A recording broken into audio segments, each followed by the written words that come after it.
말씀 데살로니가 전서 2장 17절 이하의 말씀입니다. 이 시간 우리 3장 5절까지 한 절씩 교도하겠습니다. 형제들아, 우리가 잠시 너희를 떠난 것은 얼굴이요 마음이 아니니 너희 얼굴 보기를 열정으로 더욱 힘썼노라. 그러므로 나 바울은 한 번, 두 번 너희에게 가고자 하였으나 사탄이 우리를 막았도다. 우리의 소망이나 기쁨이나 자랑의 면류관이 무엇이냐? 그가 강림하실 때 우리 주 예수 앞에 너희가 아니냐? 너희는 우리의 영광이요 기쁨이니라. 이러므로 우리가 참다 못하여 우리만 아덴에 머물기를 좋게 생각하고 우리 형제 곧 그리스도의 복음을 전하는 하나님의 일꾼인 디모데를 보내노니 이는 너희를 굳건하게 하고 너희 믿음에 대하여 위로함으로 아무도 이 여러 환난 중에 흔들리지 않게 하려 함이라. 우리가 이것을 위하여 세움 받은 줄을 너희가 친히 알리라. 우리가 너희와 함께 있을 때 장차 받을 환난을 너희에게 미리 말하였는데 과연 그렇게 된 것을 너희가 아느니라. 같이요. 이러므로 나도 참다 못하여 너희 믿음을 알기 위하여 그를 보내었노니 이는 혹 시험하는 자가 너희를 시험하여 우리 수고를 헛되게 할까 함이니. 아멘. 2장 1절부터 16절까지 자기 변론했던 바울은 2장 17절에서부터 3장 13절, 마지막 3장 13절까지 비록 몸은 떠나 있지만 마음은 아니다 라는 그런 표현을 쓰면서 하나님께서 너희들에게 직행하기를, 너희에게 곧바로 갈 수 있기를 이렇게 도와주기를 원한다. 비록 사탄이 우리가 다시 만나는 것을 막고 있지만 하나님께서 이 데살로니가 교회인과 속히 만나게 할 것이다. 이런 기도를 이제 뒤에 합니다. 그렇지만 5년 있다가 만나게 되죠. 3차 선교 여행을 할 때 그때 이제 바울이 만나는 이제 그런 일이 벌어져요. 그러니까 그렇게 사람들의 생각과 달리 이 정말 이 하나님의 우리들의 만남들이 이렇게 쉽지 않다는 것이 이렇게 또 오늘 성경에도 나오게 됩니다. 자, 그런 가운데 정말 어떻게 보면은 급작스럽게 이제 떠나게 됐지 않았습니까? 이런 모습 속에서 그 안타까움. 바울은 얘기하는 거죠. 내가 정말 이렇게 두렵고 또 심지어는 무책임했기 때문에, 그리고 비방하는 자들이 다시 오지 않을 거다. 바울이 다시 데살로니가에 오지 않을 것이다. 왜냐하면 빌립보에서도 핍박이 있죠. 데살로니가에서도 핍박이 있죠. 막 그러니까 바울은 다시 너희에게 오지 않을 거다 하면서 그 예수 믿는 그런 사람들에게 막 핍박을 가하고 있었고, 또 심지어는 막 미혹하고 있었기 때문에 바울이 그런 얘기를 듣는 거거든요. 그러니까 거기에 대해서 어떻게 할 수 없어가지고 정말 내가 디모데부터 먼저 보내겠다. 이런 내용이 지금 나온 얘기거든요. 자, 이런 배경 속에서 우리 한번 좀 보도록 하겠습니다. 17, 18절에 보면은 바울이 이 데살로니가 교인들을 얼마나 사모했는지를 보여주는 그런 내용입니다. 형제들아, 우리가 잠시 너희를 떠난 것은 얼굴이요 마음이 아니니 너희 얼굴 보기를 열정으로 더욱 힘썼노라. 그러므로 나 바울은 한 번, 두 번 너희에게 가고자 하였으나 사탄이 우리를 막았도다. 그러니까 항상 우리들의 이 신앙생활에는 영적인 존재가 있죠. 근데 그런 이 사탄만 있는 것이 아니라 더 그 위에 우리가 하나님이 계시다는 것을 우리는 항상 생각해야죠. 먹구름만 있는 것이 아니라 먹구름 뒤에 태양이 빛나고 있다는 것을 항상 우리들은 생각해야 됩니다. 그래서 우리가 먹구름만 보면 안 돼요. 항상 먹구름 뒤에 태양이 있다는 것을 봐야 되듯이 사탄만 보면 안 됩니다. 우리들의 현실, 우리들의 어떤 느낌, 이런 상황을 보면 절망할 수밖에 없고 여러 가지 힘들 수밖에 없는 것들이 우리들에게 많이 있어요. 그렇지만 동시에 뭐예요? 하나님도 계시다는 거죠. 근데 우리들이 이런 영적 존재를 생각하지 아니하고 인간적인 모습만 갖고 있다고 보면은 정말 까닭없는 두려움과 까닭없는 낙심들이 우리들에게 많이 있겠죠. 그래서 우리들이 항상 하나님의 뜻대로 사는 것이 굉장히 중요해요. 하나님이 우리에게 주신 그러한 뜻대로, 비전대로 사는 것이 굉장히 중요해요. 우리가 예를 들어서 교회가 선교적 교회로서의 삶을 살아야 된다. 그러면 어떻게 돼요? 그 비전을 향해서 우리는 그냥 달려가는 거예요. 힘들고 어려워도 우리가 선교적 삶을 살기 위해서 우리는 그냥 앞을 보면서 나가는 거예요. 그래서 비전이 굉장히 중요해요. 꿈이 중요하듯이 비전이 굉장히 중요해요. 하나님의 뜻이 굉장히 중요해요. 하나님이 나를 부르신 것이 나를 통해서 하나님의 뜻을 이루기 합니다. 에베소 2장 10절에 그러잖아요. 왜 우리에게 믿음을 줬느냐? 하나님의 뜻을 이루려고. 그럼 우리는 그냥 하나님 말씀을 우리가 배우고 묵상하고 이게 하나님이 기뻐하는 뜻이네. 그러면 아멘하고 그냥 가는 거예요. 하나님이 도와줄 것을 믿고 저와 여러분들이 이제 가야 한다는 것을 우리들에게 지금 가르쳐주고 있는 거예요. 그러니까 바울은 어떻게 하든지 간에 자기 비전이 뭐냐면은 성도를 온전케 하는 거거든요. 복음을 전하고 가르치고 권면하는 그게 바울이 하나님께 받은 이 사명이거든요. 그죠? 그러니까 그런 모습 속에서 자기 비전이니까 어떻게 하든지 데살로니가 교회에 연약한 믿음을 갖고 있는 사람을 보면 어떻게 돼요? 세워주고자 하는 그 마음이 바울의 그 비전이거든요. 그러니까 1차 선교여행으로 끝나는 게 아니라 2차로 끝나는 게 아니라 3차 선교여행까지 하잖아요. 이런 모습. 그게 안 되니까 사람을 보내고 또 보내고. 왜? 비전에 따라서 바울은 행동하는 거예요. 자, 근데 이런 비전을 싫어하는 자가 있는 거죠. 그게 사탄이죠. 그러니까 사탄은 어떻게 하든지 간에 바울로 하여금 데살로니가 교인을 비롯한 성도들이 못 만나도록 막는 거거든요. 그러니까 바울을 어떻게 하든지 못 만나게 하니까 핍박도 가하는 거고 가난하게도 하는 거고 받은 법으로도 바울을 막 어떻게 하든지 간에 묶어 놓으려고 하는 거고 여러 가지 하는 거예요. 근데 바울은 비전이 있으니까 그 비전을 향해서 그냥 바울은 그냥 가는 거죠. 그러나 데살로니가 교인들은 어린 신자잖아요. 예수 믿고 평탄하려고 예수 믿고 뭐든지 잘 되려고 예수를 믿지 어렵고 힘들고 핍박받으려고 믿으려고 하는 사람들이 어디 있겠어요. 그러니까 초신자들이 그런 생각을 얼마든지 가질 수 있거든요. 그러니까 바울은 미리 어떻게 돼요? 여기 3장 4절에서도 너희들이 장차 받을 그 환난에 대해서 미리 말하지 않았느냐. 이런 핍박뿐만 아니라 장차 받을 그런 환난까지도 지금 말하지 않았냐. 이런 얘기 이미 가르쳤거든요. 예수님도 그랬고. 바울은 곳곳에 그의 서신에서 얘기했어요. 항상 우리에게 환난이 기다리고 있다.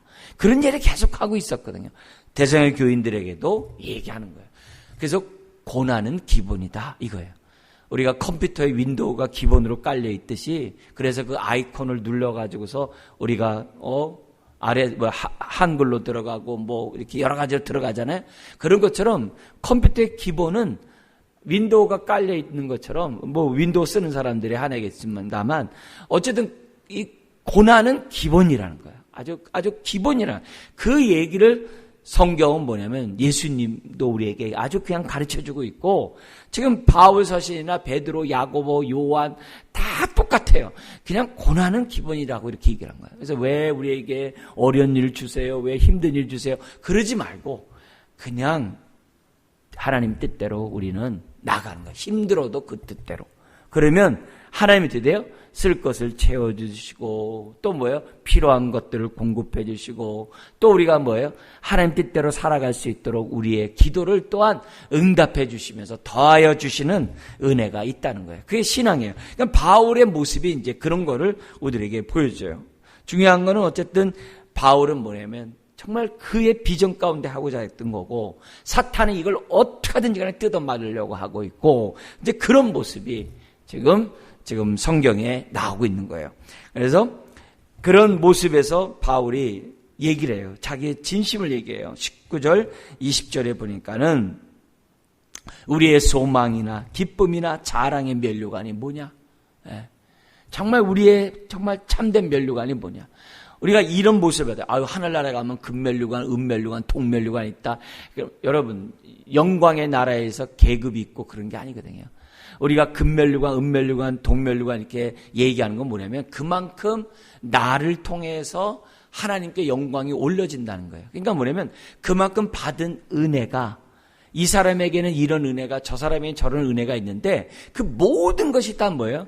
하나님의 영광을 위해서 다 줘졌다. 그러니까 하늘나라가 뭐예요? 면류관을 벗어서 주님 발 앞에 눕는 거예요. 예. 하늘나라에 가서 나 뭐 이렇게 의시되고 막 나 금면류관이다. 뭐 너는 동면류관이냐. 그러지 않는다고요. 이 땅에 있는 것처럼 너는 뭐 어떠냐. 그런 게 아니거든요. 다 모든 게 뭐예요? 오직 하나님의 영광이죠. 나의 나됨은 하나님의 영광이죠. 그래서 진정한 영광이 뭐겠어요? 여기 있는 거거든요. 소망이나 기쁨이나 자랑의 면류관. 이런 면류관이 정말 진정한 거죠. 그래서 소망과 기쁨과 자랑의 면류관이 무엇이냐? 우리 예수님께서 강림하실 때 너희가 아니냐. 그러니까 결국 뭐라는 거예요? 사람이라는 거예요. 예? 금동, 은 이런 게 아니라 사람이라는 거예요. 예? 나를 통해서 베푸신 은혜와 또 어떻게 돼요? 이 땅에서 우리들이 정말 양육하고 돌보고 키웠던 결국 사람이 핵심이고 본질이라는 것을 지금 우리들에게 가르쳐줘요. 그래서 너희는 우리의 영광이요 기쁨이니라.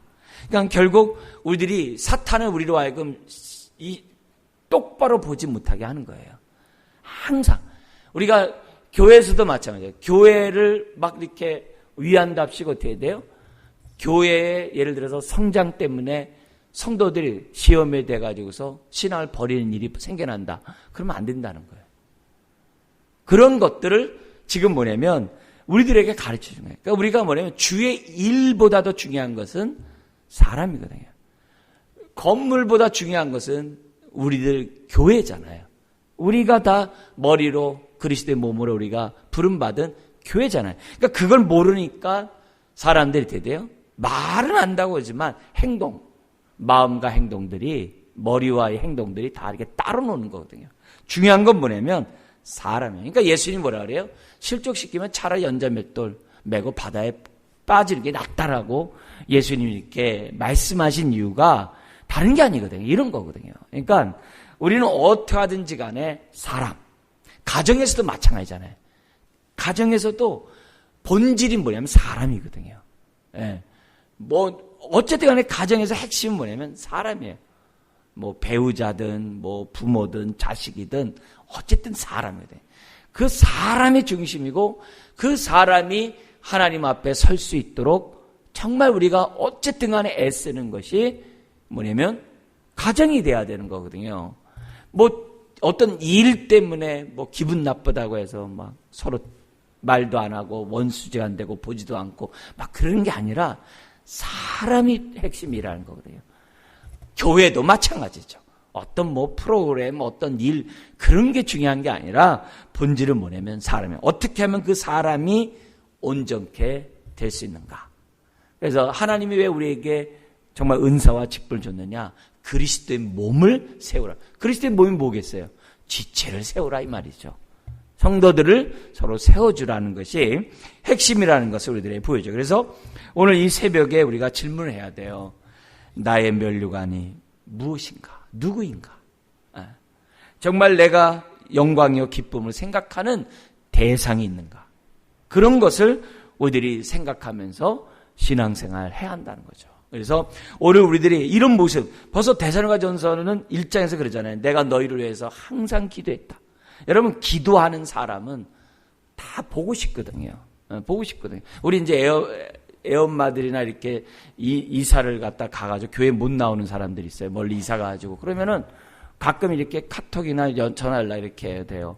그래서 얼마 전에는 어떤 자매가 애 키우나고 힘들고 막 그런데 이제 교회도 못 나와요. 너무 멀리 가 있기 때문에. 근데 뭐 이렇게 헌금을 보내면서 이렇게 헌금을 보내왔더라고요. 그래서 우리 인터넷으로 요즘 많이 하잖아요. 그러니까 보내왔어요. 그래서 오래간만에 저도 연락을 했죠. 그랬더니 뭐냐면 교회에 대한 그 생각, 교회에 대한 그런 마음 이런 것들이 늘 있고 그래서 어떻게 이렇게 했냐 그러니까는 받은 사랑이 너무 큰데요. 그래요. 그러면서 막 보고 싶다고 이렇게 얘기를 해요. 이렇게. 그래서 애 키우는 게 너무 힘들어요. 그러니까 이 자매도 힘들다고 그러고 저 자매도 힘들다고 그러고 저 자매도 힘들다고 하고 그런 게 있거든요. 그러니까 그렇게 하면서 마음에 이게 전달이 돼요. 교회에 대해서 참 좋았는데 다들 잘 있는지. 그러니까 선뜻 뭐냐면 이사 가가지고 못 나오게 되니까 연락하기도 참 어려운 그런 것들이 있잖아요. 그러니까 그런 모습들. 그래서 여기 보면은 이게 보기를 원하는 그런 모습. 애 키우기 힘들어요. 뭐 이런 얘기들을 이렇게 들어보면은 얼굴은 떠나 있지만 이렇게 마음은 아니구나. 심지어는 저 대전에 있는 그런 친구들도 이렇게 얘기를 해요. 안목에 잘 있어요. 그러면 그냥 이렇게 예배는 드려요. 그러면 빨리빨리 이렇게 막 은혜 받아가지고 교회를 위해서 막 이렇게 삶을 드리고 막 열심히 살아야 되는데요. 빨리 그냥 어떻게 하는데 뭐 이런 얘기하면은 마음속에서 얼굴은 벌써 못 본 지 막 몇 년이 됐어도 그렇게 하고 싶어하는 그런 마음들. 다 마음은 어리지만 여러 상황이 안 되는 이런 모습에서 우리들이 생각하는 거죠. 그러면서 목사님 입장에서 보면은 기쁨이고 또 뭐요? 자랑이고 또 감사하는 거죠. 왜냐하면 그곳에서 또 각자 또 받은 은사에 따라서 또 교회를 섬겨 나가는 그런 모습들. 그래서 이런 이 17절부터 20절에서 이게 교회구나. 그것을 우리들에게 보여주는 거예요. 그래서 이런 교회를 세우도록 저와 여러분들이 노력해야 되는 거고, 그런 가운데서 나의 영광과 기쁨은 누구인가? 내가 복음으로 난 사람들은 누구인가? 또 꼭꼭 전도한 것만이 아니라 내가 양육해서 도와줬던 사람은 누구인가? 그런 거죠. 내가 이렇게 정말 이렇게 애쓰고 힘쓰면서 도와줬던 사람은 누군가 있잖아요. 그러니까 그런 모습들을 갖다가 우리들이 뭐냐면 갖고 있어야 한다는 거죠. 그래서 항상 누구를 도와줄까? 누구에게 전도할까? 이것도 있지만 누구를 세워주는데 내가 도움이 될 수 있을까? 그런 것들도 다 뭐예요? 필요하다는 거죠. 그래서 어떤 성도는 저한테 그러는 거죠. 목사님이 지금 뭐냐면 그러니까 안 나오는 그런 상황에서도 얘기하는 거예요. 저는 목사님이 교회에서 잘할 수 있도록 저 기도하고 있어요. 받은 바 은혜 고맙고 감사해요. 뭐 이런 얘기를 하면은 저를 갖다 또 뭐예요? 세워주는 거겠죠. 예를 든다면.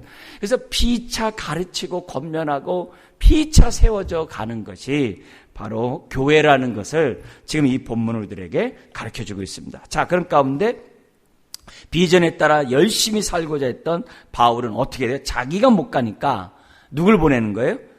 디모데를 보냈다라는 것이 3장 1절 이하의 내용이에요. 그래서 이러므로 우리가 참다 못하여 우리만 아테네를 말합니다. 지금의 오늘날에 이제 아테네에 머물기를 좋게 생각하고, 좋게 생각하고 우리 형제 곧 그리스도의 복음을 전하는 하나님의 일꾼인 디모데를 보내노니 하면서 네 가지 이유가 이제 나오게 됩니다. 거기 네 가지 이유가 뭐냐면은 2절 하반절에 첫 번째는 너의 믿음을 굳게 하고, 아주 굳게 하고, 그들의 믿음을 갖다가 당연히 굳게 해야 될 거 아니겠어요? 두 번째는 뭐냐면 너희 믿음에 대하여 위로함으로 격려하는. 왜냐하면 그들에게 믿음의 역사가 있다고 그랬잖아요. 그죠? 사랑의 수고가 있고 소망의 인내가 있다고 그랬잖아요. 그런 것들에 대해서 위로, 격려, 계속하라. 그들의 믿음을 굳건하게 할 뿐만 아니라 격려하고 위로함으로. 그 다음에 세 번째는 뭐냐면 3절에 나와 있는데 아무도 이 여러 환난 중에 뭐 한다고요? 흔들리지 않게 하려 함이라. 요즘 우리가 흔들리는 세상 속에 우리가 어떻게 믿음으로 사느냐 골로새서를 통해서 봤고, 요즘은 흔들리는 세상에서 어떻게 기쁨을 사느냐 빌립보서로 보고 있는데, 그 당시 상황에 데살로니가 교인도 뭐예요? 흔들리지 않기 위해서. 그래서 마음을 그리스도의 터 위에 깊게 뿌리를 내리고 세우도록 하기 위해서 지금 뭐예요? 디모데를 지금 보냈다. 이게 오늘 우리 교회의 모습이 돼야 돼요. 그래서 부서들이나 다락이나 어떤 모여서 이렇게 하는 그 모임들이 항상 서로 붙잡아주고, 그래서 환난 중에 흔들리지 않게 하려 합니다. 우리가 이것을 위하여 뭐 했다고 그럽니까? 세움 받은 줄을 너희가 친히 알리라. 이게 이제 바울의 사명인 거죠. 그의 비전인 거죠. 그걸 이제 우리 배워요. 그러면서 4절에 미리 환란이 있을 거라는 것처럼 환란이 있다. 그래서 네 번째 이유가 나오고 있습니다. 우리 5절 같이 한번 읽겠습니다. 이러므로 나도 참다 못하여 너희 믿음을 알기 위하여 그를 보내었노니 이는 혹 시험하는 자가 너희를 시험하여 우리 수고를 헛되게 할까 함이니. 이 사탄이 이제 시험하는 자죠. 그래서 항상 믿음이 있는 곳에는 시험하는 자가 있거든요. 말씀이 떨어지는 곳에는 시험하는 자가 있어요. 그래서 길가와 같은 마음밭, 정말 돌짝밭 같은 마음밭, 가시덤불 같은 마음밭은 말씀에 대해서 어떻게 돼요? 말씀 우선주의라는 게 보다도 자기 마음밭이 우선이거든요. 예. 이게 신앙생활 할 때 옥토밭은 뭐예요? 내 마음밭보다도 말씀이 우선이거든요. 이게 다른 거예요. 그러니까 이게 뭐냐면 길가와 돌짝밭과 이 가시덤불은 뭐예요? 말씀을 받지만 말씀은 차선책이에요. 자기 마음과 환경이 더 우선하는 사람들이거든요. 너무 많은 거예요. 그러니까 왜냐하면 내 마음밭에 세계가 제대로 열매를 못 맺는 거거든요. 우리는 뭐냐면 그냥 이 마음밭, 저 마음밭, 저 마음밭, 저 마음밭 그런 게 있네. 그렇게 생각하면 안 돼요. 열매를 맺는 거 옥토밭밖에 없어요. 네. 그리고 옥토밭이 뭐예요? 인내로 결신하는 마음밭이라 그랬거든요. 가시덤불은 정말 돈과 세상에 대한 염려와 세상 쾌락 때문에 그게 뭐예요? 결실하지 못한다고 해요. 이 씨앗이 열매를 맺지 못하게 한다고 그래요. 근데 마치 그것이 뭐예요? 신자이냐? 마치 그 마음밭이 정말 옥토밭이냐? 그게 아니에요. 우리들이 또 돌짝밭 같은 마음밭이 뭐예요? 말씀을 받을 땐 아멘인데 어려운 일만 있으면 훅 날아가 버리는 이 돌짝밭 같은 마음밭. 돌짝밭 같은 마음밭은 뭐예요? 더 깊이 들어가야 되거든요. 더 마음 깊이 뭐예요? 아니 주님 여기까지만 내가 주님 받아들일 테니까 더 내 안방까지 들어오지 마세요. 여기까지는 내가 주님 믿고 따라가지만 내 모든 이 문제까지는 나 맡길 수가 없어요. 이런 돌짝밭 가지고는 안 되거든요. 반면에 바깥에 있는 염려와 근심과 돈 이런 것들 때문에 또 어떻게 돼요? 정신이 팔려서도 그 열매는 못 맺거든요. 그러니까 우리들이 정말 신앙생활 할 때 뭐지? 그래서 말씀 중심 자꾸 그런 얘기 하거든요. 그런 신앙으로 빨리 가야 돼요. 그래야 우리의 마음밭이 어떻게 돼요? 말씀이 열매를 못 맺으면 막 묵은 땅을 기경하려고 몸부림치는 거고 환란 속에 있더라도 드디어 하나님의 말씀만 붙잡고 내가 막 그냥 살고자 몸부림치는 거고 조금이라도 내가 세상의 염려와 재리와 걱정이 있다고 한다면은 말씀에 따라서 뭐예요? 자꾸 잘라버리고 하나님께 맡기면서 우리들이 어떻게 해요? 옥토밭으로 갖고 가야 되거든요. 그래야 열매를 맺는 거예요. 다시 말씀드립니다만 신앙생활할 때 초신자 때는 자기 환경과 마음이 우선이에요. 자기 생각이 우선이에요. 그러나 어느 순간에 우리가 어떻게 돼요? 정말 말씀이 우선이 되는 신앙으로 이게 건너뛰잖아요. 바로바로 건너뛰어야 되거든요. 그럴 때까지 우리가 뭐예요? 정말 도와주고 감싸주고 인도해주고 오래 참고 어쨌든 간에 정말 우리가 힘써 정말 우리들의 사역들 다 해야 돼요. 그래야 마음이 딱 기경돼 가지고서 순종하는 자. 항상 굳은 마음을 제하고 부드러운 마음은 순종한다고 에스겔 36장에서도 그랬잖아요. 성령을 주신 이유도 순종하라고 로마서 8장 이 3절 4절에도 얘기하잖아요. 그러니까 그런 모습들을 우리들이 항상 생각해야만 한다는 거죠. 그래서 바울은 자신의 사명에 따라 영혼을 책임지는 그 모습들. 근데 사탄은 시험하는 자가 돼서 모든 것들이 헛수가 되더라고요. 그래서 길가 같은 마음은 홀딱 집어가 버리고 돌짝밭 같은 마음에는 환란을 줘서 홀딱 집어가고 저 사람에 대한 마음에 대한 세상 쾌락과 돈과 염려 있는 사람들을 그렇게 줘가지고서 홀딱 빼갖고 이런 모습에서 우리들이 어떤 모습으로 우리가 정말 서야 되고 또 뭐예요? 남을 도와줘야 하는지를 지금 우리들에게 보여줘요. 오늘 정말 내가 다시 한번 나의 면류관이 누구인지 한번 생각해 보시고 또 우리 몸된 교회가 또한 여러분의 면류관이 되시기를 주의 이름으로 축원드립니다. 기도하겠습니다. 하나님 아버지, 오늘도 우리의 믿음을 굳건하게 하고 지체들을 세워나가는 주의 자녀들 되게 하여 주옵소서. 믿음 있는 자들을 위로하고 격려하는 우리가 되게 하여 주옵시고, 흔들리고 있는 이 세상 속에 우리 자신만 경고할 것이 아니라 흔들리는 지체들을 세워나가는 주의 자녀들 되게 하여 주옵소서. 주님, 오늘도 사탄이 시험하는 자로 흔들고 있는데 주님, 우리들이 하나님의 뜻, 비전을 보게 하시고 아버지의 사람을 보는 가운데 하나님의 정말 바울이 우리에게 보여준 이 본대로 살아가는 주의 자녀들 되게 하여 주옵소서. 믿사오며 예수님의 이름으로 기도드리옵나이다. 아멘.